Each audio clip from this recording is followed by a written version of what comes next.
Assalamualaikum warahmatullahi wabarakatuh. Alhamdulillahi wa kafa. Wassalatu wassalamu ala rasulillahil mustafa wa ala alihi wa sahbihi wa man wafa. Amma ba'd. Fa ya ibadallah, usi nafsi wa iyyakum bi taqwallahi faqad fazal muttaqun. Fala tamutunna illa wa antum muslimun. Faqala ta'ala: Ya ayyuhalladzina amanu taqullaha haqqa tuqatih wa la tamutunna illa wa antum muslimun. Saudara-saudariku, alhamdulillah kita bersyukur kepada Allah Subhanahu wa taala mengawali kajian di pokok ini, bahwa Allah masih memberikan kesempatan pada kita untuk hidup sampai dengan hari ini. Dan alhamdulillah bagian dari kehidupan kita siang ini bisa kita jalani dengan ibadah bersama, menunaikan salat zuhur berjamaah di masjid ini. Semoga Allah Subhanahu wa taala berkenan menerima salat yang telah kita tunaikan dan dinilai sebagai ibadah yang kita ikhlaskan karena Allah Subhanahu wa taala. Selanjutnya, pertama kami bermohon maaf kalau suaranya barangkali nampak belum sedikit lebih jelas, karena kemarin alhamdulillah fisik masih menyesuaikan diri. Dan tadi baru kami mendarat di Soekarno-Hatta dan langsung menuju ke sini tadi, hampir dari Menteng sebentar, lantas kemudian kita lanjutkan di sini. Semoga insya Allah memberikan kemudahan pada kajian kita siang ini dan ada manfaat yang bisa kita amalkan. Siang ini kita sudah sampai di bulan Sya'ban, di penanggalan 12 Sya'ban 1437 Hijrah.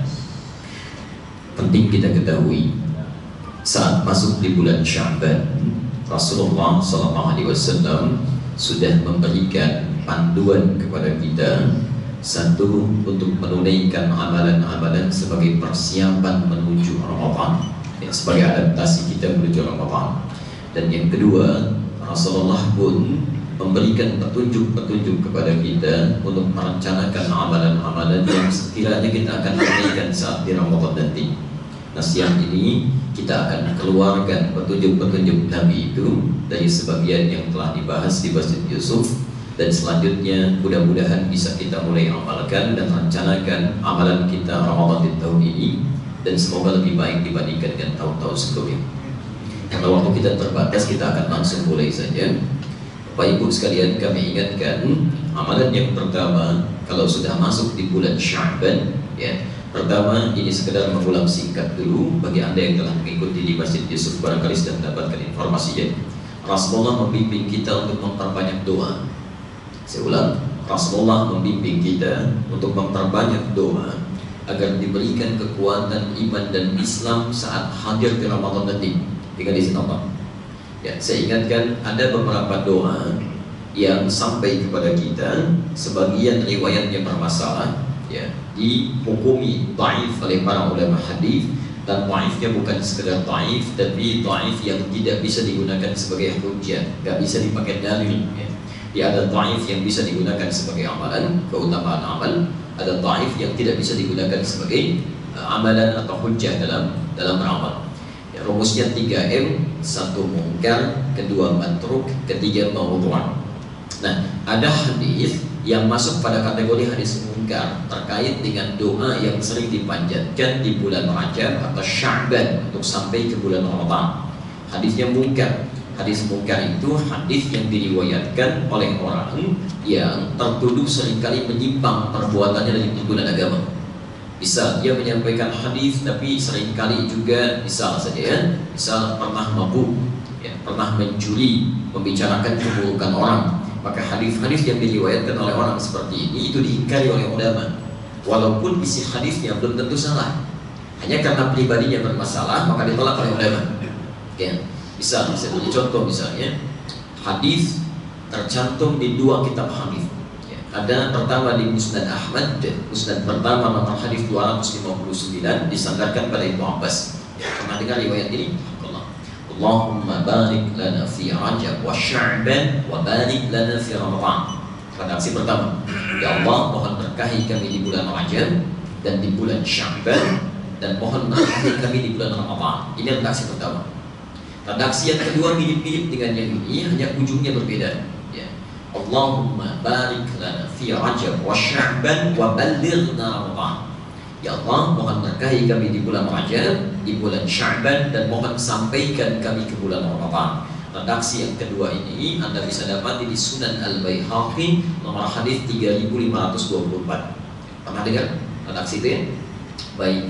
Nah, dua hadis ini terdapat di sumber kitab hadis yang berbeda, redaksi mirip, hanya kualitas hadisnya dihukumi mungkar. Mungkar, ya, bahkan tidak main-main Imam Al-Bukhari yang menghukuminya. Karena di dalamnya ada seorang perawi bernama Ziyad An-Numairi. Ziyad An-Numairi ini pribadi bermasalah. Ya, Imam Al-Bukhari menghukumi mungkar. Di Imam Al-Bukhari itu imam hadis yang paling ketat menghukumi hadis. Ya, pernah suatu ketika beliau jalan kaki karena mendengar informasi ada seorang mendapatkan hadis dari Nabi. Ya, dan beliau belum tahu. Imam besar, hafal lebih daripada 500.000 hadis, hafal Quran, menulis banyak kitab. Ya, mendengar ada orang mendapat hadis satu dari Nabi, beliau belum pernah tahu, itu jalan kaki. Ya. Al-Bukhari itu kan rumahnya di mana lahirnya? Ingat rumusnya ya? Ingat rumusnya. Kalau ada kata al ujungnya i berarti nama daerah. Tinggal antum keluarkan saja al-nya, kemudian hilangkan i-nya di akhirnya menjadi a.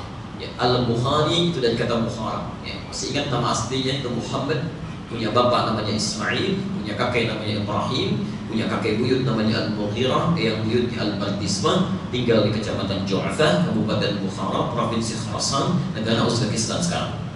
Nah, karena berasal dari Bukhara, biasanya non Arab kalau datang ke Arab itu memperkenalkan dengan nama daerah, seakan-akan ingin menyampaikan Islam sudah datang ke tempat saya, ini buktinya saya masuk Islam. Maka dia mengenalkan dengan nama daerahnya. Ya, rumusnya tambah al di depannya, ujungnya ganti dengan kasrah i. Maka saya dari Bukhara tambah al-Bukhara, ujungnya jadikan i, al-Bukhari. Syekh Nawawi dari Banten, Syekh Nawawi al-Bantani. Kemarin kami dari Padang, ada ulama besar, ya, ahli hadis musnidud dunia, mengajar di Mekah, namanya Syekh Yasin, dikenal dengan Syekh Yasin al-Badawi. Ya, boleh ya, Pak Budi al-SCBDI. Baik. Ya, poinnya begini, kalau beliau dari Bukhara bisa mendapat hadis dari Madinah, bisa informasi saja. Dulu nggak ada bis, nggak ada kendaraan, nggak ada motor, tidak ada sepeda, artinya jalan kaki. Anda bisa bayangkan imam besar tahajud tiap malam, tunaikan sunnah yang luar biasa, puasanya, baca Qurannya, hafal, bahkan mendengar satu hadis masih bisa jalan kaki untuk mendapatinya. Ada orang bukan imam besar, belum hafal Quran, belum tahu hadis, belum tentu tahajud tiap malam, konsisten puasa sunnah. Masya Allah, ustadznya datang sendiri, materinya lebih daripada satu hadis, kendaraannya ada, fasilitasnya enak, masjidnya Masya Allah luar biasa nyamannya. Dengan semua fasilitas itu masih belum mau belajar juga. Ya, dengan cara apa lagi masih difasilitasi? Tapi poinnya ketika datang ke tempat tujuan, tiba-tiba orang yang akan diambil hadisnya ini sedang bermain dengan ayamnya. Ya, jadi seakan ingin memberi makan padahal bermain. Kalau diilustrasikan, ya, begitu datang ayamnya, ternyata dia tangkap itu, ya, gak dikasih makan. Maka berputar kembali Al-Bukhari, balik lagi. Kata tetangganya Syekh Ibn Ta'ud, kenapa anda kembali? Kata Al-Bukhari, kalau pada ayam saja sudah berdusta, maka bagaimana dengan Rasulullah SAW? Kalau pada ayam saja sudah berdusta, maka bagaimana dengan Rasulullah SAW? Artinya hadisnya gak diambil. Ya, karena menurut ulama hadis, kalau ada orang bermasalah menyampaikan hadis, itu diingkari hadisnya sehingga tidak menjadi fitnah bagi agama. Ya, jangankan masalah agama, Anda saja mendapat informasi urusan dunia dari orang bermasalah kan gak akan ada ambil. Di jalan ketemu orang mabuk, ya, ditanya, oh kemana? Ta'lim gak usah datang, ustadznya juga gak bisa hadir. Antum percaya gak? Tidak, barangkali dia benar, mungkin mendengar informasi dalam keadaan sadarnya disampaikan pada Anda dalam keadaan mabuk. Cuma karena sedang mabuk, Anda gak ambil. Apalagi urusan agama. Khawatir nanti orang mengatakan pantas orang Islam perilakunya gak bagus karena diriwayatkan hadisnya dari orang mabuk. Ya. Karena itu diingkari hadisnya disebut dengan hadis munkar. Nah, hadis tadi yang dibacakan Allahumma barik lana fi Rajab wa Sya'ban wa ballighna Ramadan, itu Imam Al-Bukhari menghukumi dengan munkarul hadis. Ya, hadisnya munkar karena diriwayatkan oleh orang bernama Ziyad An-Numairi. Yang sahih diantaranya ada beberapa hadis dan pernah kita pilih salah satu, barangkali Anda juga masih menghafalkan atau memilikinya. At-Tirmidzi nomor hadis 3451. Ya, saya agak persingkat. Allahumma ahillahu alaina bil yumni wal iman was salamati wal islam rabbi wa rabbukallah. Ya, Ini doa barangkali yang penting kita pahami, hafalkan, dan mohon kepada Allah untuk mengabulkan ini. Masa ia minta dari sekarang sampai Ramadan jadi dikabulkan? Ya, tiap hari kita mohon. Nah, karena isi doanya sudah saya bahas, saya akan masuk pada amalan yang kedua saja, karena kita masih punya materi-materi yang harus kita coba selesaikan siang ini. Baik, yang kedua, ini yang penting. Kita ambil dalilnya dulu. Ini satu ketentuan, ya, tadi sudah kita ajarkan. Yang kedua adalah mulai mencoba meningkatkan puasa sunnah sebagai latihan menuju puasa Ramadan. Ya. Dalilnya kita ambil 3 kitab utama. Satu, Anda bisa temukan di Al-Bukhari, Sahih Al-Bukhari, nomor hadis 52 di kitab Siyam. Yang kedua Sahih Muslim, nomor hadis 176. Dan yang ketiga Anda bisa temukan di Abu Dawud, Sunan Abu Dawud, nomor hadis 59. Abu Dawud ini nama aslinya Sulaiman, ya, Sulaiman As-Sijistani. Sulaiman As-Sijistani hafal 500.000 hadis. Ya, itu kalau Anda tanya hadis kepada beliau, diriwayatkan tulisannya lunak sekali untuk meringankan hadis. Kalau ditanya hadisnya ada sekian, kualitas sahih, kualitas dhaif, yang ini palsu, ini ringan sekali, lunak bisa di. Ya. Ada nabi yang bisa melunakkan besi, nabi apa itu?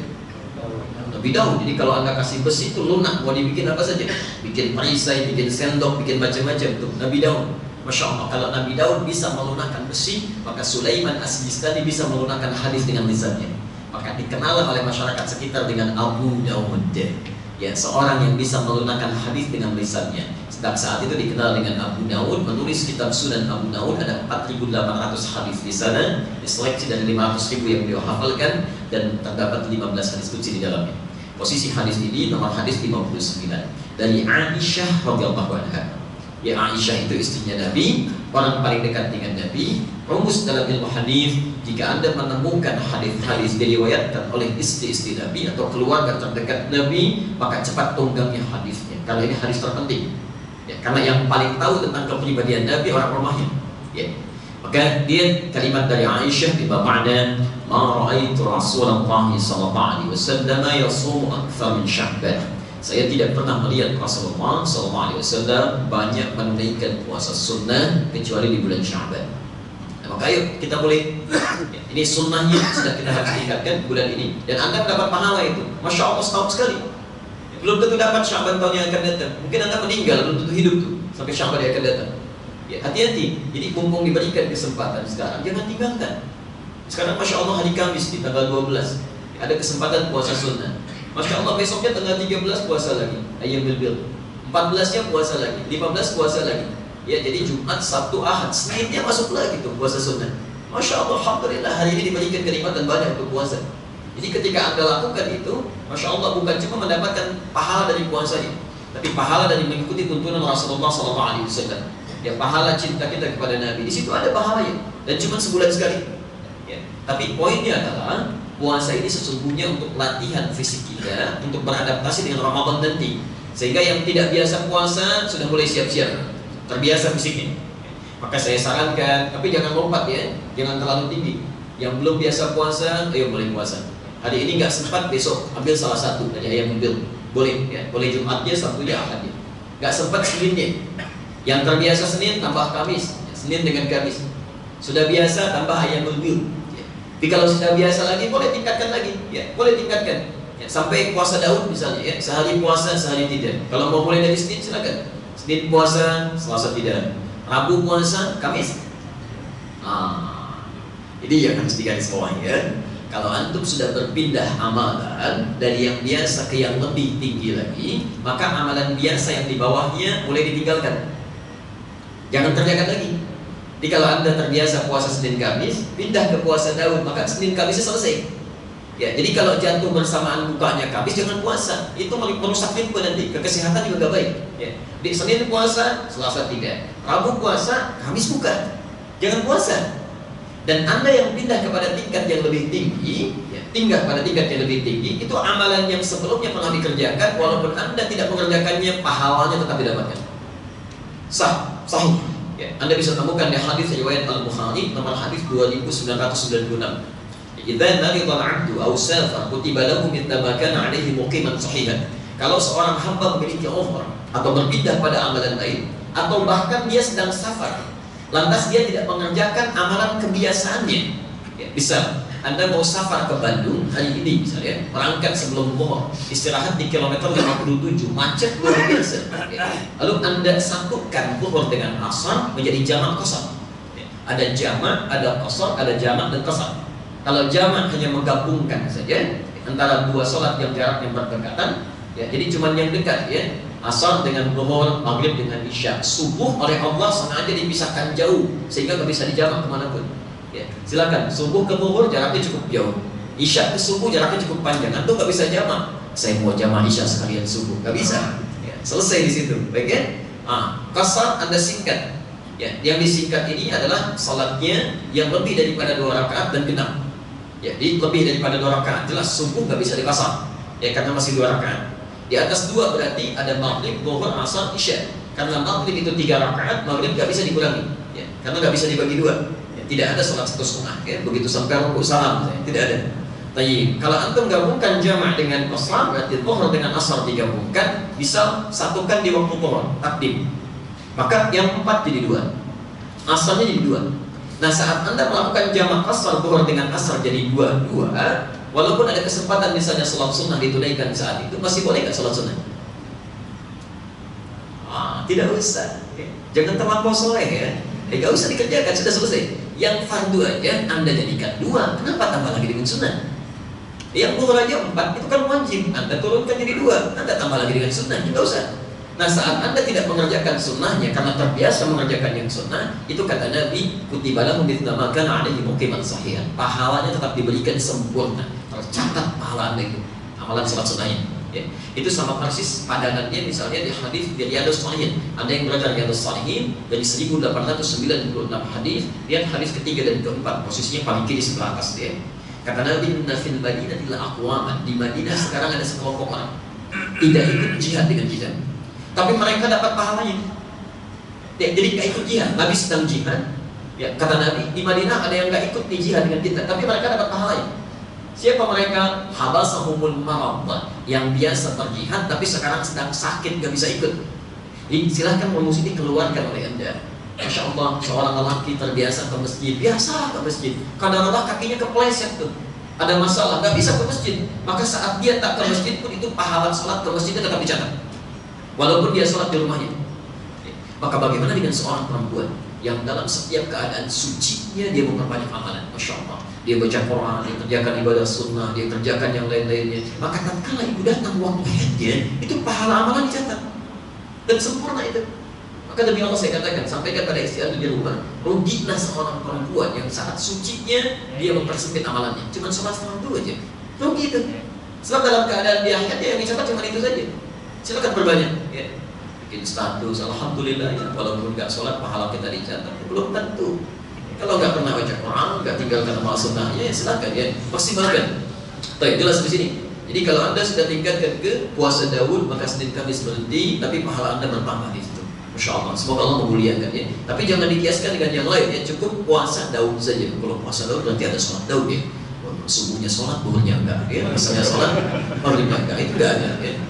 Dan tolong catat pesan saya ya. Kalau Allah sudah tingkatkan iman Anda jangan turunkan. Saya ulang ya, kalau Allah sudah tingkatkan iman kita, kita jangan turunkan. Ini kadang-kadang unik nih, Allah sudah naikkan, kita malah turunkan. Contoh, sholat berjamaah di masjid itu lebih utama daripada sholat yang tidak di masjid. Berjamaah lebih utama daripada sendirian. Nah, zuhur ini Allah sudah berikan nikmat berjamaah di masjid lagi. Asalnya Anda turunkan, asal nggak ke masjid, itu menurunkan iman. Atau zuhurnya Allah naikkan berjamaah, asalnya Anda sholat sendirian. Jadi kalau Allah sudah naikkan, Anda jaga tuh. Ya, kecuali ada alasan syar'i yang mungkin tidak melakukannya. Jadi kalau Allah sudah naikkan, Anda jaga sampai isya'nya dipertahankan. Mudah-mudahan saat wafat kita dalam keadaan berjamaah sholat, kan? Masya Allah. Yang bilang amin, mudah-mudahan asar itu kan nanti ya, sholat berjamaah. Insya Allah asar maksudnya berjamaah kembali. Allah alam kapan kita pulang. Ya. Baik, silakan. Bahkan Anda boleh bulan Sya'ban ini puasa penuh sebulan ini. Kecuali nanti tanggal 28, 29 Sya'ban ada berhenti di situ ya, supaya tidak nyambung dengan Ramadan dan orang menduga ada puasa nyambung wisal nanti ya. Jadi silakan amalan yang kedua, perbanyak puasa sunnah. Baik, yang ketiga ini yang penting dan ini inti yang mau saya sampaikan. Rasulullah SAW sejak bulan Sya'ban itu secara tidak langsung menuntut kita untuk mempersiapkan amal. Apa yang akan dikerjakan di bulan Ramadan? Tolong garis bawahi betul ini ya. Dalam kaidah agama kita, amalan baik itu amalan yang dipersiapkan. Jadi bukan seketika kita kerjakan. Lihat rumus Qurannya. Fa idza faragta fansab wa ila rabbika farghab. Kata Allah, kalau Anda sudah tuntas mengerjakan satu pekerjaan, rencanakan yang lainnya. Lalu tawakal kepada Allah kalau sudah diselesaikan. Kalau garis bawahi ya, rumus tawakal ini itu cuma kita yang punya. Agama lain tidak ada. Termasuk Profesor Kato itu. Ya, Profesor Kato itu memuji banyak orang Islam. Kata Profesor Kato, Masya Allah, sehebat-hebatnya orang Jepang yang disiplin, yang hebat, yang luar biasa dalam pekerjaannya, itu tidak seunggul, tidak sebaik orang Islam. Bukan orang Indonesia ya, orang Islam. Karena dia punya konsep tawakal. Karena orang Jepang itu katanya punya masalah sedikit pun dia bisa gelisah bahkan bunuh diri. Orang Islam tidak. Karena dia punya persandaran yang luar biasa. Dia sandarkan kepada Allah. Ya, Masya Allah sudah berusaha kerja keras macam-macam, sudah tender diserobot orang. Karena punya konsep tawakal, alhamdulillah. Barangkali bukan rezeki saya. Orang ini tidak punya konsep tawakal, dia cepat gelisah. Kenapa begitu ya Allah? Kenapa seperti ini? Kenapa saya yang kerja dia yang ambil? Ya memang rezekinya dia. Atas usaha kamu, supaya kamu mendapatkan pahala, kamu akan dapat lebih daripada yang itu. Bisa jadi demikian. Itu konsep yang kita punya. Tapi poin yang harus digarisbawahi ini adalah kata Quran rencanakan amalan. Bahkan di Quran surah 59 ayat 19 itu, ya ayyuhalladzina amanu taqullaha wal tanzur nafsum ma qaddamat lighad. Kata Allah, hai orang-orang yang beriman, tingkatkan takwamu kepada Allah dan siapkan amalanmu, bahkan kalau bisa sampai dihisab nanti. Ya, sampai hisab nanti, kira-kira amalan apa yang sudah Anda siapkan? Seperti contoh ini, Abu Bakar As-Siddiq, sahabat paling mulia, paling dekat dengan Rasulullah, jadi mertua Nabi. Pahanya, kata Nabi, tidak sebanding kalau ditimbang dengan seluruh amalan umat manusia.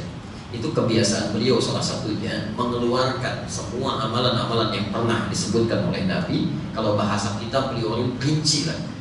Lalu dalam setiap hari beliau akan bertebaran, pergi ke pelosok-pelosok tempat untuk mengamalkan itu. Satu kali Nabi pernah bertanya pada sekumpulan sahabat, siapa dari antara kalian yang sudah menunaikan sholat berjamaah? Semua angkat tangan.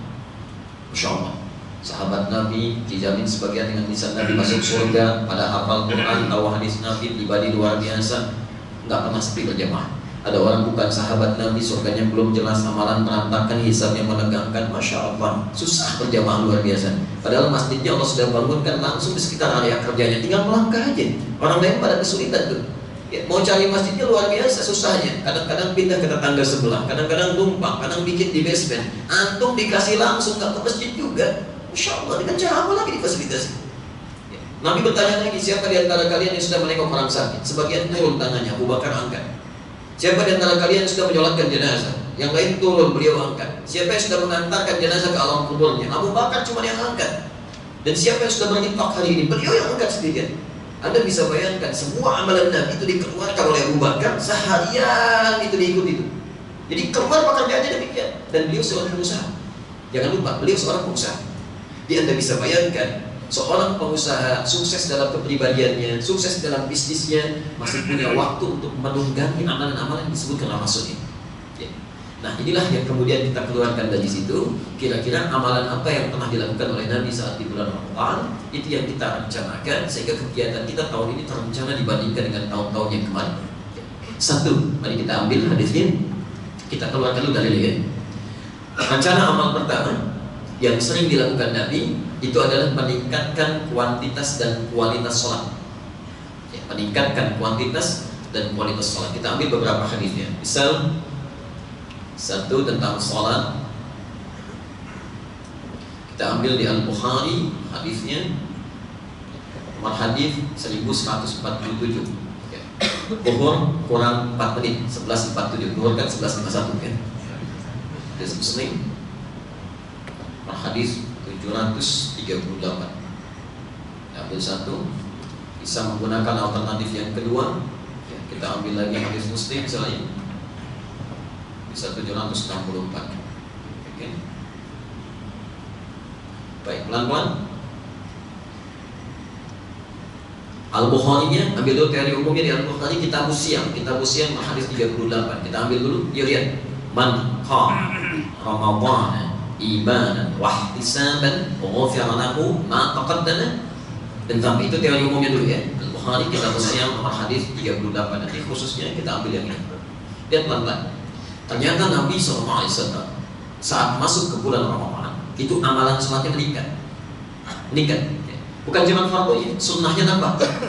Kalau sunnah harian itu sudah biasa, rawatib yang 12 rakaat, 4 rakaat sebelum zuhur, kemudian 2 rakaat setelahnya, 2 rakaat setelah maghrib, 2 rakaat setelah isya, 2 rakaat sebelum subuh, itu biasa.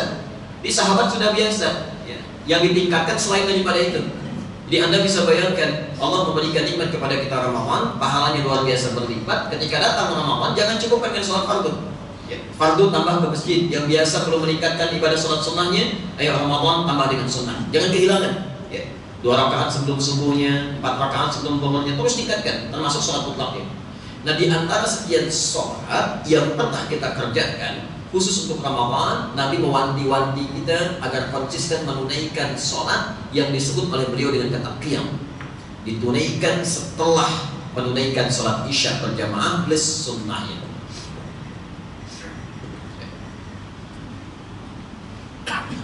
Saya bacakan hadisnya. Man qama Ramadhana imanan wa ihtisaban ghufira lahu ma taqaddama min dhanbi. Perhatikan kalimatnya. Ini sholat ini sering disebut oleh para ulama dengan sholat tarawih. Padahal kita tidak akan pernah menemukan kalimat tarawih di hadis. Silakan Anda cari. Sholat tarawih itu nggak ada. Di Quran tidak ada, di hadis tidak ada. Jangankan hadis sahih, hadis palsu aja nggak ada tentang tarawih. Maksudnya transaksi tarawih nggak disebutkan.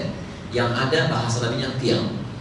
Man qama, siapa yang menunaikan qiyam. Yuk pelan-pelan kita gali dulu ya. Kita gali apa itu qiyam, kenapa disebut tarawih, berapa rakaat menunaikannya, seperti apa cara tarawihnya. Baik. 1. Qiyam itu nama bagi sholat malam. Nama bagi setiap sholat malam yang ditunaikan di malam hari, sholatul lail. Pelan-pelan. Kalau Anda tunaikan sholatnya setelah sholat isya dan sunnahnya langsung tanpa tidur dulu, maka namanya disebut dengan qiyamul lail. Qiyamul lail. Dalilnya Quran surah 73 Al-Muzammil dari ayat 1 sampai ayat 20.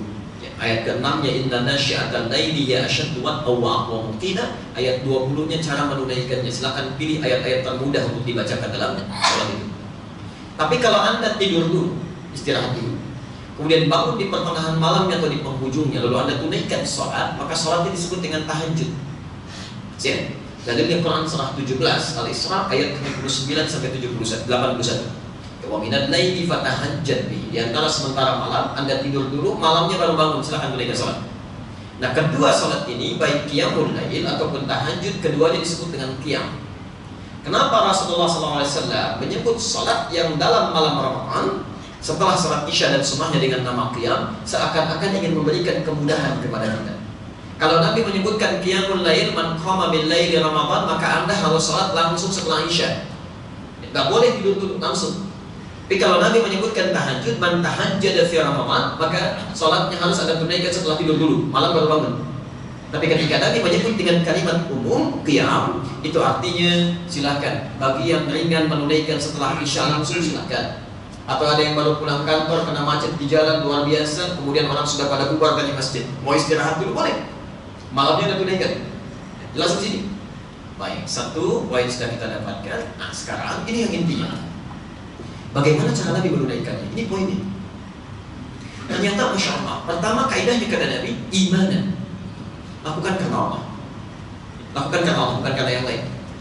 Wahtisaban, carilah pahala dengan bermuhasabah diri. Ingat, perhatikan cara sholat Nabi ya. Jadi begitu beliau menunaikan sholat, pertama beliau lakukan sedapat mungkin, sekuat mungkin karena Allah. Motifnya bukan karena masalah imamnya, bukan karena masalah masjidnya, tapi lakukan karena Allah. Ini satu. Yang kedua, Masya Allah, saat akan sholat atau dalam proses sholatnya, maka Nabi memberi rumus wahtisaban, cari pahala dengan bermuhasabah. Ya. Jadi ada hisab, ada ihtisab, itu beda. Kalau ihtisab itu proses di dunia, cara menghitung dosa. Bisa, maaf ya, dari mata, ujung kepala sampai ujung kaki kira-kira sudah ada dosa apa saja sampai hari. Anda hitung mulai dari mata dulu. Fungsi mata apa? Masih ingat? Melihat yang baik-baik. Kata Quran kan mata harus melihat yang baik-baik. Saya mohon izin mau tanya dulu, dari antum hidup balik sampai hari ini sudah berapa kali digunakan mata kita menatap yang tidak baik? Padahal kata Quran hanya boleh lihat yang baik-baik. Nah, ketika anda menghitungnya, ingat tangisi dosanya, itu disebut dengan ihtisab. Ihtisab. Ya, mulut sudah berapa kali berkata yang tidak baik, salah ucap, ya, mencela orang lain, menyakiti perasaan orang. Itu ihtisab. Nah, kenapa menggunakan tak? Karena prosesnya agak lama, ada jeda. Tapi kalau prosesnya dipersingkat, diambil taknya menjadi hisab, itu artinya cepat.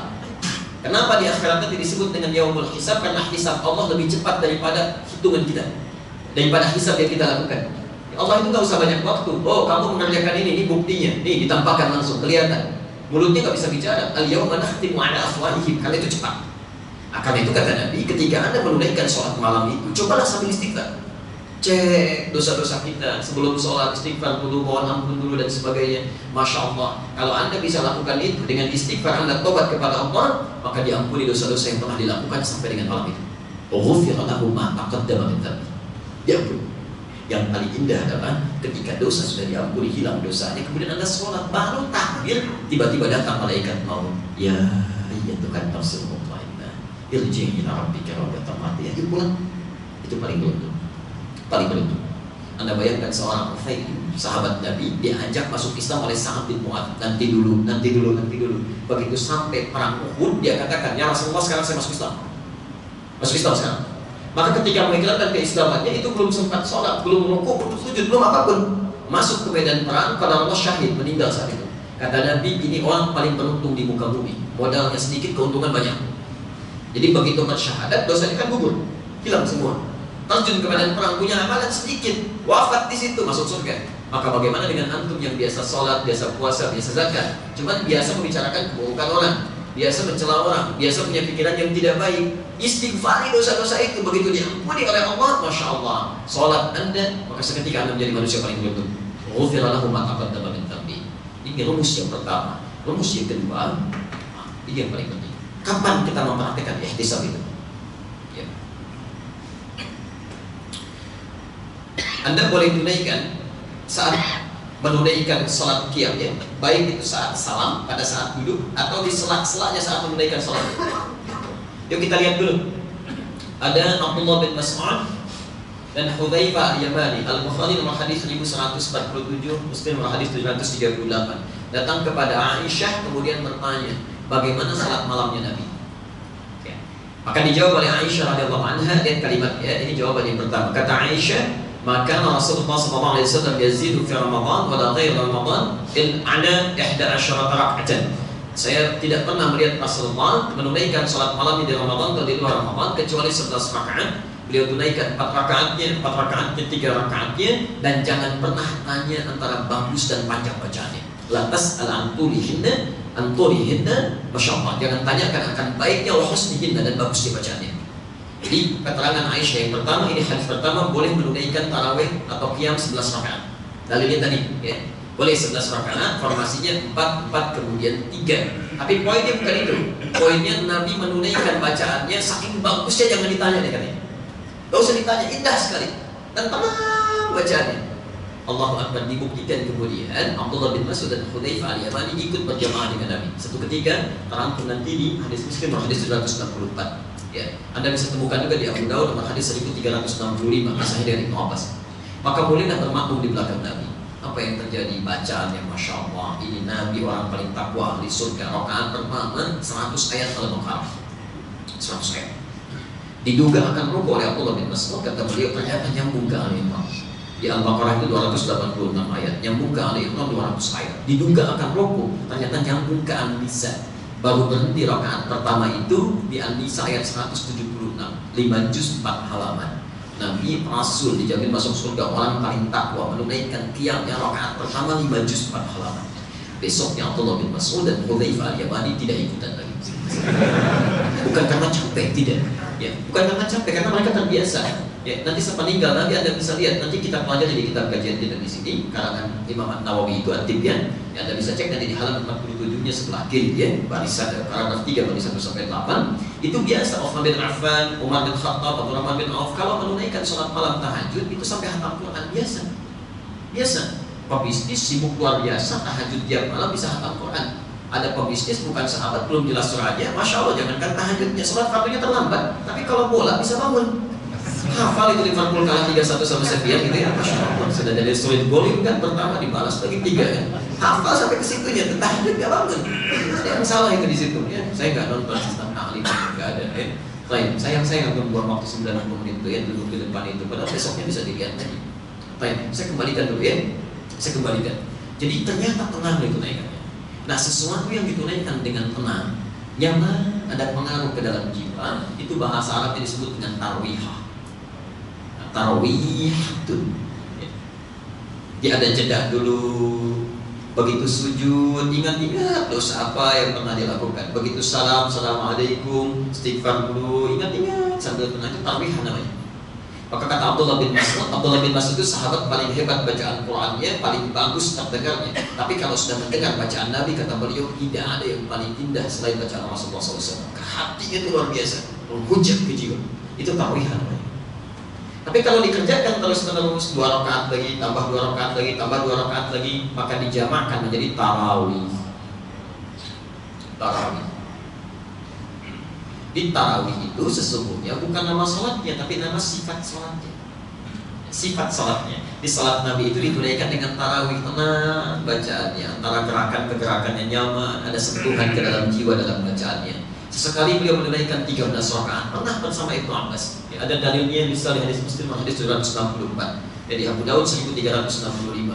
Ada sahabat yang sampai 20 rakaat, ada di Al-Bukhari ada temukan hadis 2010 sampai 2011. Umar bin Khattab melakukannya. Ada yang sampai 36, ada yang sampai 40. Kenapa sampai banyak demikian? Karena di hadis Muslim nomor hadis 724 dari Ibnu Umar, Nabi sebetulnya tidak memberikan batasan. Kata Nabi, sholatul laili masna masna, sholat malam itu minimal tunaikan 2-2. Jadi maksudnya 2 kali 2 rakaat salam, 2 rakaat salam, itu paling minimal. Kalau 4-4 juga boleh seperti tadi. Ya, mau 4 rakaat salam, 4 rakaat salam boleh. Ini boleh 2-2, boleh 4-4. Fa idza khasyiya ahadukumul fajra falyutir raka'atan wahidah. Kalau Anda khawatir dengan 2 rakaat itu datang fajar, lebih cepat berakhir sahur, maka segera tutup dengan 1 rakaat, selesaikan. Di kadang-kadang beliau tunaikan 2 rakaat tutup dengan 1 witir, kadang 3 witir, kadang 4-4-3, itu boleh. Boleh 11 rakaat, 13 rakaat, 20 rakaat, 30 bahkan 36 rakaat boleh. Di Mekah sekarang 23 rakaat dengan witirnya. Di Madinah 36 dan tambah witirnya, itu sah. Ya, semua benar, yang salah yang tidak salat. Yang salah yang tidak salat. Jelas sampai sini? Baik, tapi penting dicatat itu bukan bilangannya, yang penting tarawihnya. Makanya para ulama memperkenalkan nama tarawih bukan qiyamnya. Kalau qiyam orang semua sudah paham. Qiyam itu pasti malam, nggak ada yang siang. Pasti malam. Ya, tapi yang penting dicatat kata para ulama itu tarawihnya. Mau Anda 11 rakaat, mau 23 rakaat, tunaikan dengan tenang. Bacaan nyaman, pilih imam yang bagus sehingga ada getaran ke dalam jiwanya. Kan tidak masuk akal, jangankan ke akal, ke telinganya nggak masuk. Ya, yang 11 rakaat bisa 1 jam, yang 23 15 menit. Allahu Akbar, Allahu Akbar, Allahu Akbar, Allahu Akbar. Itu bukan tarawih namanya. Yang diperbaiki di situ. Jelas di sini ya. Baik, jadi ini kalau antum Al-Fatihah sekali nafas itu bukan tarawih. Ya, baru bismillahirrahmanirrahim, amin, itu bukan tarawih. Ya, karena ini yang diperkenalkan oleh para sahabat untuk kita ketahui. Jadi tolong tingkatkan kualitas sholatnya. Gak apa-apa, mirip-mirip aja dulu ya, pelan-pelan. Gak usah langsung, wah 1 rakaat pertama 5 juz. Gak ada yang ikutan lagi nanti besok ya. Kami pernah di Bekasi itu ada komunitas yang senang dengan sunnah Nabi. Jadi ada 1 kali sholat gerhana ya, sholat gerhana sama seperti kita dulu istisqa ya di sini ya. Ada sholat gerhana pada nama kusuf ya. Saya sampaikan dulu, Bapak Ibu sekalian, kita akan sholat kusuf itu ada 2 kali ruku, 2 kali sujud. Karena 2 kali ruku maka akan ada 4 surat yang dibaca. Apakah kita akan sholat seperti sunnah Nabi atau kita mirip-mirip Nabi saja? Itu masya Allah seketika langsung, Ustaz, seperti sunnah Nabi. Kapan lagi kita ada seperti ini? Baik, sebelumnya saya sampaikan dulu, mohon izin, kalau seperti sunnah Nabi berarti surat pertama Al-Baqarah selesai, kedua Ali Imran sampai tuntas, ketiga An-Nisa sampai selesai, baru yang keempat sampai Isma Rabbikal A'la. Itu saya nggak tanya lagi, seketika langsung mengangkat tangannya, rata-rata hampir semuanya. Ustaz, mirip-mirip sunnah Nabi. Persis sama, okay? Jadi stepnya pelan-pelan lah. Fakau man tayassara minal Qur'an, pelan-pelan, tapi kita tambah, okay? Jelas ya? Baik. Masih ada waktu? Nah, kalau masih, amalan kedua ini sholat ya. ditingkatkan kuantitas, kualitas sholat kita ya. Baik, masa sebelum Ramadan cuma fardu, setelah saat Ramadan fardu juga, tambah dengan sunnah. Dan kualitas tingkatkan. Maaf, mumpung masih ingat, sebelum lupa, di antara kualitas sholat adalah memahami bacaan sholat. Saya mau tanya antum sampai sholat barusan ribuan kali rukuk dan sujud, berapa persen bacaan sholat yang sudah dipahami? Jangan-jangan kita rukuk gak ngerti bacaan sholat, sujud gak paham. Bagaimana bisa khusyuk kalau kita gak memahami apa yang kita lakukan? Mustahil. Anda saja mau kerja gak paham yang dikerjakan, gak mungkin bisa kerja. Maka bagaimana dengan urusan akhirat Anda yang abadi tinggal di dalamnya? Coba berusaha tingkatkan. Yang kedua, amalan Rasulullah SAW saat Ramadan meningkatkan interaksi dengan Al-Quran. Meningkatkan interaksi dengan Al-Quran. Bukan baca Al-Quran, tapi interaksi dengan Al-Quran. Interaksi dengan Al-Quran, saya agak cepat saja ya, dibagi pada 3 bagian. Ini sangat penting ya bahasanya, saking pentingnya nggak bisa dihapus tulisannya. Saking serius. Bisa pisahkan dulu. Di sini ada 3 bagian cara berinteraksi dengan Quran, dan semuanya Rasulullah SAW itu saat Ramadan beliau berinteraksi. Anda bayangkan, Nabi Rasul, Quran diturunkan pada Nabi, tapi ketika Ramadan masih sempat berinteraksi dengan Jibril. Dengan Jibril beliau baca, Jibril menyimak, Masya Allah. Bahkan sebelum meninggal 2 kali itu. Ya, Nabi aja berinteraksi dengan Quran. Masa kita yang bukan Nabi nggak baca Quran? Ya, tidak berinteraksi dengan Quran. Nah, ada 3 pilihan yang bisa Anda pilih. Pertama, ada yang disebut dengan qiraah. Satu disebut dengan qiraah. Qiraah.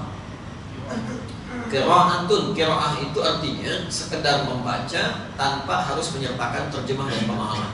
Ya, Anda cukup baca saja. Ya, bacaan yang baik ilmunya disebut dengan tajwid. Masya Allah, kalau Anda bisa melakukan ini, baca ini, maka pahalanya 1 hurufnya berapa? Tahu dari mana? Di At-Tirmidzi nomor hadis 2910. Man qara'a harfan min kitabillah falahu asyru hasanat. Siapa yang membacakan, baca 1 huruf saja dari kitab Allah, dia dapat 10 kebaikan setiap hurufnya. Walam aqul alif lam mim harfun, saya tidak sebutkan kata Nabi alif lam mim 1 huruf, walakin alifun harfun, lamun harfun, mimun harfun. Di alif 1 huruf, lam 1 huruf, mim 1 huruf. Jadi kalau Anda baca alif lam mim dapat berapa? Itu sekarang. Tapi Ramadan tidak. Karena Ramadan hadisnya khusus, hadis yang qudsi di kitab Siyam Al-Bukhari nomor hadis yang pertama. Wasyamu wa ana ajzi. Puasa itu untukku kata Allah, dan aku yang khusus memberikan pahala pada setiap amalannya. Wal hasanatu bi asyri amsalha, dan setiap amal kebaikan yang dikerjakan oleh orang puasa dikali 10 kali lipat lagi dari amalan biasa. Jadi kalau Anda baca Quran hari ini Sya'ban, alif lam mim dapat 30, Ramadan kali 10 lagi. Setiap hurufnya 100 kebaikan. Itu pun kalau Anda hitung. Kalau Anda nggak hitung, itu lebih daripada itu. Ya, karena rumus ibadah di Quran, setiap Anda hitung diberikan sesuai hitungan. Anda tak hitung diberikan tanpa hitungan berapa? Ya. Misal infak nih, sekali infak berapa pahalanya? Berapa kali lipat? 10 terlalu sedikit Pak. 70 lebih sedikit lagi. Masya Allah. Ya, yang banyak berapa? Di Quran surah kedua Al-Baqarah ayat 261. Posisi paling kiri di sebelah atas. Itu minimal 700. Mathalul ladzina yunfiquna amwalahum fi sabilillah kamathali habbatin ambatat sab'a sanabil fi kulli subulatin mi'atu habbah. Perumpamaan orang infak di jalan Allah ketika dia keluarkan seperti menanam 1 benih, tumbuh 7 tangkai. Setiap tangkainya melahirkan 100 butir. Jadi kalau diilustrasikan, Anda infak 1.000 rupiah, itu dikalikan 7 dikali 100 kali 700, itu nilainya 700 kali lipat. 700 kali lipat. Kalau Anda hitung, kalau nggak Anda hitung, ini ayatnya sering dipotong di sini. Selesaikan ujungnya. Wallahu yudha'ifu liman yasha. Allah akan melipat gandakan pada siapa yang dikehendaki, yang tidak pernah menghitung amalan itu. Sampai aja dapat tuh, Masya Allah. Jadi kalau Anda nggak baca Quran saat Ramadan, itu ruginya total. Sudah Allah naikkan 10 kali lipat lagi, Anda nggak baca. Ya, mau sampai kapan? Itu yang pertama. Yang kedua disebut dengan tilawah. Tilawatul Quran. Ya, tilawah. Masya Allah. Tilawah itu bacaan Quran dengan menyertakan pemahamannya, ya, terjemahnya, artinya, tafsirnya. Nah itu pahalanya lebih banyak dari yang pertama. Ya, saya sarankan Anda kalau sudah lancar bacaan qiraahnya, maka segera beralih pada tilawah. Atau Anda bagi 10 hari pertama khatam Quran, selesaikan. Ya, maka 10 hari kedua ada tilawah bisa. Ya, nggak usah banyak-banyak tilawah, itu 5 ayat aja, 3 ayat aja Anda keluarkan. Tapi pahalanya luar biasa. Anda baru belajar saja, ya, belum sempat diamalkan, itu sudah mendapatkan 4 kemuliaan. Hadis Muslim nomor hadis 2010. Ya kata Nabi, majtama'a qaumun fi baitin min buyutillah, tidak akan pernah berkumpul orang-orang bertilawah Quran di salah satu rumah Allah. Yatluna kitab Allah, bertilawah dia, memahami maknanya. Ya. Anda lihat idza zulzilatil ardu zilzalaha, Anda lihat artinya, terjemahannya, maknanya seperti apa? Illa, kecuali akan diberikan 4 kemuliaan.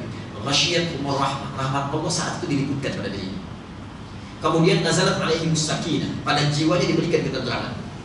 Wa hafathumul malaikah, masya Allah. Kemudian malaikat datang berkerumun mengikuti kegiatan dia. Ya. Jadi walaupun Anda cuma seorang, 2 orang, itu malaikat hadir. Dan yang keempat, wa dzakarahumullahu fi man 'indah, disanjung oleh Allah sampai selesai kegiatan. Dan kalau Anda amalkan, ini berita baiknya. Kalau Anda amalkan hasil tilawah Anda, bisa Anda baca ayat tentang sholat, alladzina yu'minuna bil ghaib wa yuqimunas shalah. Anda lihat artinya. Lalu belajar tentang fikih sholat, bagaimana cara takbir yang benar. Oh ya, angkat sejajar dengan bahu, hafaman kibai. Hadis Al-Bukhari hadis 715, angkat sejajar dengan telinganya. An-Nasai hadis 1101. Dilihat, dipahami, dipraktekkan. Saat Anda amalkan itu, Anda dapat pahala lain. Pahala lain. Lihat kalimatnya. Hadis Muslim nomor hadis 1389, At-Tirmidzi 2862, dan Ibnu Majah nomor hadis 219. Di Ibnu Majah ini paling komplit. Wa fadlul 'alim 'ala al-'abid ka fadlil qamar 'ala sa'il kawakib. Dan keutamaan orang yang telah belajar dengan ilmu kemudian dia mengamalkan dalam ibadahnya, itu dibanding orang ibadah tanpa ilmu, keutamaannya bedanya seperti keutamaan rembulan dibandingkan seluruh benda yang ada di langit. Ya, dibandingkan seluruh benda yang ada di langit. Berapa ada benda di langit? Jadi kalau kita ambil 1000 bulan aja, 1000 bulan, maka saat Anda takbir begini, Allahu Akbar, takbir dengan ilmunya dengan tanpa ilmu, itu bedanya seperti 1000 bulan dengan yang tanpa ilmu. 83 tahun takbir. Itu kalau diambil 1000 aja, maka berapa benda yang ada di langit itu? Dikalikan sekian. Itu Masya Allah, itu pahalanya luar biasa. Tilawah itu. Ya. Dan dia dapat pahala qiraah karena dia bacakan. Maka itu kalau Anda sudah paham dengan bacaan Quran, sudah selesai, pindah ke tilawah. Kan orang tua kita suka mengarahkan di situ ya. Kalau Anda punya acara-acara di kantor dan sebagainya, kan ada yang baca, di sampingnya ada yang terjemahkan kan? Siapa namanya? Salim tilawah. Dan kebetulan mungkin Bu Sari yang terjemahkan, maka disebut dengan Salim tilawah. Kalau Pak Edi mungkin Edi tilawah ya. Pak Budi tilawah ya. Ini Salim tilawah itu enggak ada ya. Orang Indonesia itu Masya Allah pintar menambahkan atau melihat sesuatu ya. Tilawah, cukup tilawah ya. Dengan karena Allah dulu Bu Sari, maka disebut Sari tilawah. Kadang-kadang enggak konsisten, yang tilawah Nina disebut Sari juga ya. Dengan Sari tilawah, Masya Allah. Baik, jelas di sini? Saya tutup yang terakhir di sini kita berhenti, disebut dengan tahfidz. 3 disebut dengan tahfidz. Kita berhenti di sini. Ini menghafal, dan pahalanya lebih banyak dibandingkan 2 tahun. Saya ilustrasikan ini. Anda baca Quran qiraah 1 juz, tahfidz cuma 5 ayat. Banyak mana pahalanya? Banyak mana 1 juz atau 5 ayat? Belum tentu 1 juz. Karena yang baca 1 juz dia cuma sekali baca. Alif Lam Mim, dzalikal kitabu la raiba fihi hudan lil muttaqin. Tapi yang tahfidz tidak. Alif Lam Mim, dzalikal kitabu la raiba fihi, dzalikal kitabu la raiba fihi hudan lil muttaqin. Kenapa pahalanya itu sudah mengulang-ulang? Banyak didapatkan. Dari segi bacaan saja sudah banyak. Dan hebatnya orang menghafal Quran, Masya Allah, itu penjagaan Allah bukan cuma dunia. Kalau yang ini dijaga dunianya, tapi yang menghafal Quran, alam kuburnya dijaga sampai akhiratnya dijaga. Sampai akhiratnya. Hadis At-Tirmidzi nomor hadis 2915, dan kita berhenti di sini, kami bacakan hadisnya dan selesai kajian kita. Perhatikan. Ini tafsir dari Quran surah 35 Fatir ayat 33, posisi paling kiri sebelah atas. Yuhallawna fiha, para penghafal Quran itu di akhirat nanti akan masuk surga dengan dipakaikan pakaian kehormatan pada dirinya. Beda dengan yang bukan penghafal. Maka Quran yang boleh berkata, Allahumma halli, ya Allah, mohon hiasi penghafal Quran ini saat akan masuk surga, bedakan dengan yang bukan penghafal. Fayulbasu ilaihi tajul karamah, maka dipakaikan di kepalanya mahkota kehormatan. Yang hebat saat dipakaikan itu mahkota kehormatan, maka kemudian orang tuanya yang memfasilitasi dia, kalau dia beriman kepada Allah, tidak bermaksiat, misalkan akan masuk surga juga, maka dipanggil oleh Allah. Kemudian anak yang membawa mahkota lain dipakaikan di kepala kedua orang tuanya, yang sinarnya lebih terang dibandingkan dengan sinar matahari yang masuk ke dalam rumah seseorang. Saya ingin tanya, saat anak orang lain sedang dipakaikan mahkota, Masya Allah, anak yang memakaikan pada orang tuanya, Anda ada di mana? Makanya cepat bersaing. Persaingan ketat sekarang, Pak. Ketat sekarang. Jangan-jangan Anda sering membicarakan tetangga kemana nggak pernah bergaul, tapi ternyata dia sedang mempersiapkan anaknya menghafal Quran. Ya, Masya Allah, dia dorong. Di satu tempat saja yang istri kami cek itu untuk persiapan acara di Ramadan nanti. Masya Allah, yang suka ada hafid Indonesia macam-macam, itu 4-5 tahun rata-rata itu sudah hafal setengah Quran. Setengah Quran. Masya Allah. Belum cukup tuh. Begitu sudah selesai kata Quran, ya Allah mahalli, Allah mazid, tambah. Kata, kemudian ditambahkan, fayul basu ilaihi libasal karam, maka dipakaikan jubah kehormatan untuk membedakan dengan fasilitas. Maka digandenglah bapak ibunya, keluarganya masuk ke dalam surga. Masya Allah, dibawa oleh anaknya. Surga untuk satu keluarga ada di Quran surah 52 ayat 21. Yang paling hebat maka boleh disampaikan kepadanya. Wakra, silahkan naik terus ke tingkat yang paling tinggi sesuai dengan bacaan Quranmu. Fa inna akhira qiraatika akhiru manzilatika. Akhir bacaan Quranmu, disitulah tempat tinggalmu. Maka disinilah kemudian terjadi banyak penyesalan orang masuk surga. Kalau orang masuk ke neraka menyesal, biarin aja. Memang begitu. Tapi orang masuk surga menyesal, ini yang aneh. Karena ada yang biasa menghafal sampai 5 ayat, ulaika ala hudan min rabbihim wa ulaika humul muflihun. Begitu berhenti di situ tempatnya. Insyaallah. Yang hafal 10 ayat naik lagi ke atas. Maka yang 5 berkata, kenapa dulu saya nggak sampai 10? Yang 10 naik lagi, Masya Allah. Yang 20 naik lagi sampai yang terakhir. Karena itu perhatikanlah canda anak-anak Palestina di Syria, yang di Aleppo, di Bombardier itu, yang di Libya. Perhatikan canda mereka. Kalau ada anak yang sudah menghafal 30 juz, usia 4-5 tahun, temannya baru setengah Quran, itu candanya, nanti kalau saya sudah di atas kamu, saya dadahin ya di bawah. Anda ada di mana? Ada di mana? Tapi siap-siap. Ya, jangan merasa kasihan pada orang-orang itu, karena Allah lebih sayang dengan mereka. Sudah pada hafal Quran, sudah pada luar biasa, wafatnya syahadat. Ngapain lama-lama di muka bumi? Tiap hari bertemu dengan bom, dengan senapan, setengah roti dibagi 16 orang, mau minum airnya diracun duluan. Ya udah pulang aja. Malam kubur lebih nikmat. Ali Imran 169 sampai 171. Wala tahsabanna alladziina qutilu fi sabilillahi amwatan bal ahya'un 'inda rabbihim yurzaqun. Ayo pulang sini. Pulang aja. Jangan dikira yang wafat fi sabilillah itu meninggal begitu saja. Ayo sini. Kami berikan nikmat sehebat-hebatnya, sedalam-dalamnya. Udah enggak usah capek lagi. Sampai kalau Anda terus bacakan ayat ini, mustahil Anda tidak balik air mata. Kata Al-Quran, wa yastabshiruna billadzina lam yalhaqu bihim min khalfihim alla khaufun 'alaihim wa lahum yahzanun. Saking nikmatnya mereka, kalau mampu mereka akan kabarkan pada orang-orang berdusun yang sedang sedih, sedang khawatir, kalian jangan sedih, jangan khawatir, kalau bisa cepat nyusul sini, di sini lebih enak.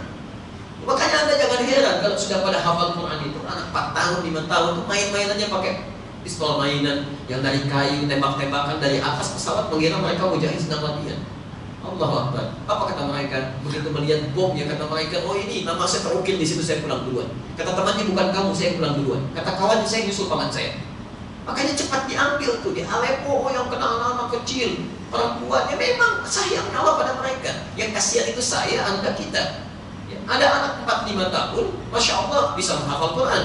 Ada buta bahkan di antara mereka, nggak bisa lihat, hafalin Quran, ngapalin Quran. Ada orang dikasih 40 tahun, 50 tahun, matanya sehat, pandangan jelas, pendengarannya luar biasa, baca Quran pun masih belum mampu atau belum mau. Sesuatu yang harus perbaiki di situ. Demi Allah saya katakan, saya ini menyaksikan langsung. Kami sedang talaqi Quran pada syekh kami di Libya. Tiba-tiba ada seorang anak kecil usia 3,5 sampai 4 tahun, perempuan, lucu, manis, luar biasa, bawa selang, Pak, bawa selang, datang kepada syekh kami, syekh, ini Syekh tolong pukul kepala saya. Kami diam begini, melihat 5, kenapa? Nasi, saya lupa. Dia dikira anak ini di kepalanya sedang ada sumbatan. Jadi begitu mau menghafal tersumbat, tolong Syekh pukul kepala saya supaya sumbatan itu terbebas lancaran. Ada anak usia 3,5 tahun pengen hafal Quran, minta dipukul. Ada orang 35 tahun dikasih mushafnya belum mau dibaca juga. Kayaknya cara apa lagi? Maka Ramadan yang kita maksimalkan, Anda keluarkan amalannya, dan kita di sini berhenti bahasanya. Jadi kalau bisa punya buku catatannya, catatan Ramadan tahun ini. Jadi Anda buat kayak gini, bisa sini. Ya, ini kan insya Allah 30 hari Ramadan tahun ini. Di insya Allah mulainya akan sama, kita nggak akan beda mulai dan terakhirnya. Insya Allah mulai 1 Ramadan sama dengan 6 Juli, berakhir insya Allah sama dengan 5 Juli. 6 Julinya sudah masuk ke Idul Adha, 30 hari. Anda bikin di sini dari pertama, kedua, ketiga, keempat, kelima sampai 30. Amalan Rasulullah apa? Sholat mesti tingkatkan. Bacaan Quran sini. Ayo targetnya. Misal sehari, mohon maaf ya, 1 ayat. Masa di luar Ramadan kamu hafal, Ramadan kamu hafal juga. Target. 10 hari pertama baca Yang kedua misalnya tilawah, yang ketiga boleh hafalkan. Maka kalau Anda gak baca, misal gak baca silang begini. Kenapa? Kalau satu hari gak baca gak ada alasan, sebelum baca besoknya malamnya ambil mushaf paling besar, simpan di ruang tengah. Jangan dibaca, lihat aja sebelum salat. Dosa apa saya gak bisa baca Quran? Dosa apa saya sehari gak bisa baca Quran? Karena mustahil gak bisa baca Quran kecuali ada sekat dalam jiwanya yang gak nyambung gitu sih. Oke, silakan keluarkan amalannya. Mudah-mudahan Allah berkahi Anda. Dan yang paling bagus untuk menghafal itu 10 hari terakhir. Ya, silakan sambil iktikaf Anda bacakan. Berita baiknya, memang ada di Timur Tengah memanfaatkan seperti Anda sambil Jumat sibuk. Ya. Begitu Ramadan, dia iktikaf, cita-citanya hafal 3 juz 10 hari dalam 10 hari.